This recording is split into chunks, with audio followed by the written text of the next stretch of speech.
Selamat siang, Bu. Perkenalkan, saya Dr. Asti, selaku dokter yang bertugas di Poliklinik saat ini. Bisa diperkenalkan dengan Ibu siapa?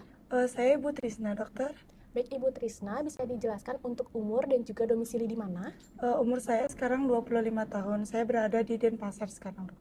Ada keperluan apa datang ke Poli, Bu? Sejauh ini tidak ada keluhan sih, dok. Oh, baik, apakah ada yang bisa saya bantu? Kami sih ingin tahu posisi anak kami nanti, dokter. Oh ya, baik, berdasarkan permintaan Bapak, saya akan melakukan pemeriksaan Leopold ya.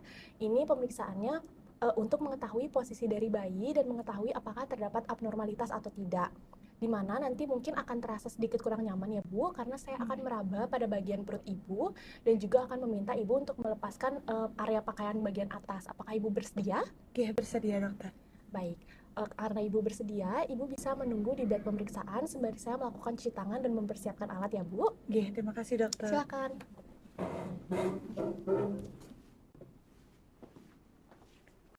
Baik, sebelum kita melakukan pemeriksaan kepada pasien, saya akan melakukan pembersihan tangan terlebih dahulu. Di sini ada hand rub. Saya akan melakukan teknik cuci tangan 6 langkah.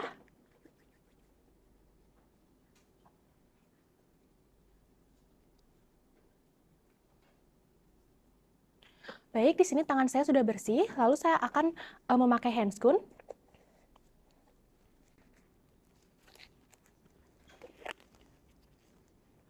Baik, di sini handscoon sudah terpasang dan saya juga sudah memastikan bahwa stetoskop berfungsi dengan baik. Dengan mengetuk pada bagian diafragma dan memutar serta memastikan pada bagian bel. Baik, stetoskop juga sudah berfungsi dengan baik.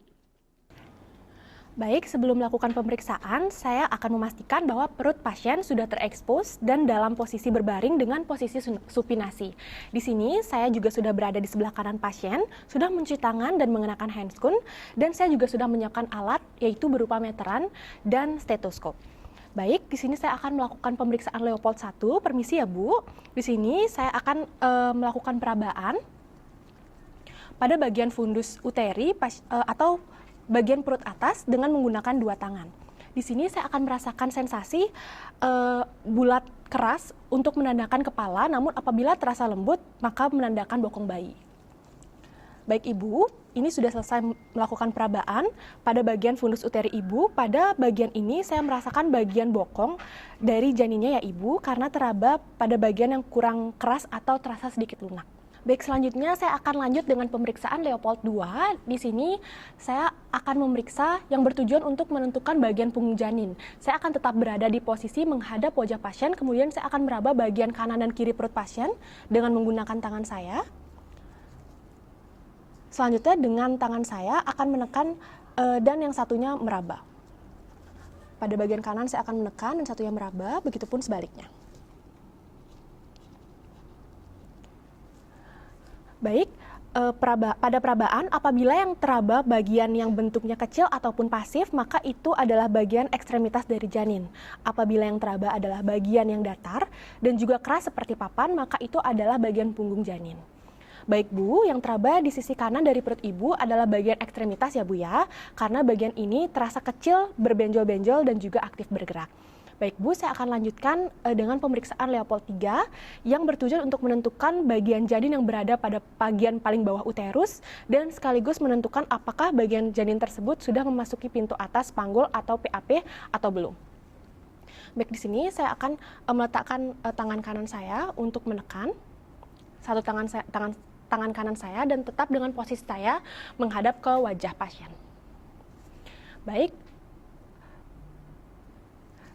Saya akan meraba bagian janin yang tepat pada bagian terbawah uterus. Apabila yang teraba adalah kepala, maka akan teraba bagian yang bulat, keras, dan juga melenting. Namun apabila yang teraba adalah bokong, maka yang teraba akan kurang bulat dan juga terasa lebih lunak.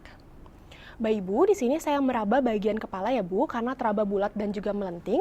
Selanjutnya, untuk mengetahui apakah bagian tersebut sudah memasuki pintu atas panggul, saya akan menggoyang-goyangkan bagian terbawah janin tersebut. Apabila dapat digoyang-goyangkan, maka menandakan belum memasuki pintu atas dari panggung atau PAP. Namun, apabila sudah memasuki pintu atas panggul, maka tidak akan bisa digoyangkan. Baik, di sini tidak bisa digoyangkan ya Bu, itu menunjukkan bagian janin yang berada di uterus terbawah Ibu sudah memasuki pintu atas dari panggul Ibu. Baik, Ibu. Di sini saya akan lanjutkan dengan pemeriksaan Leopold 4 yang bertujuan untuk mengonfirmasi ulang apakah bagian janin yang terdapat di bagian terbawah uterus pasien sudah memasuki pintu atas panggul atau PAP atau belum.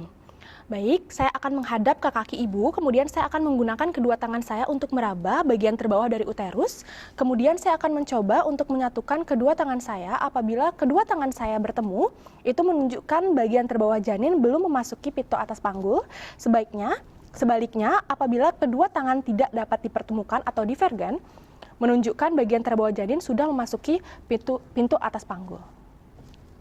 Baik, di sini kedua tangan saya tidak dapat disatukan, maka ini menunjukkan bahwa bagian terbawah janin Ibu sudah memasuki pintu atas panggul ya, Bu.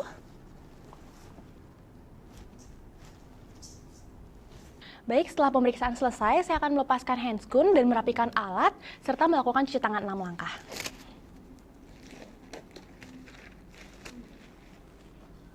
Baik, saya akan menggunakan hand rub.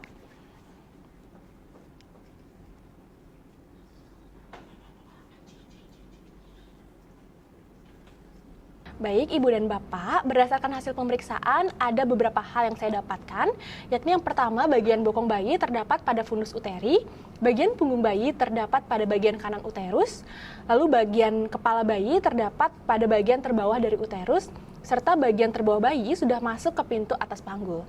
Dengan demikian, kandungan Ibu berada pada posisi yang normal ya, Bu. Apakah ada yang Ibu ingin tanyakan? Dari saya sudah aman sih, dokter. Baik, maka dari itu pemeriksaannya juga sudah selesai. Terima kasih ya Bu atas kedatangannya, semoga sehat selalu. Terima kasih banyak, dokter.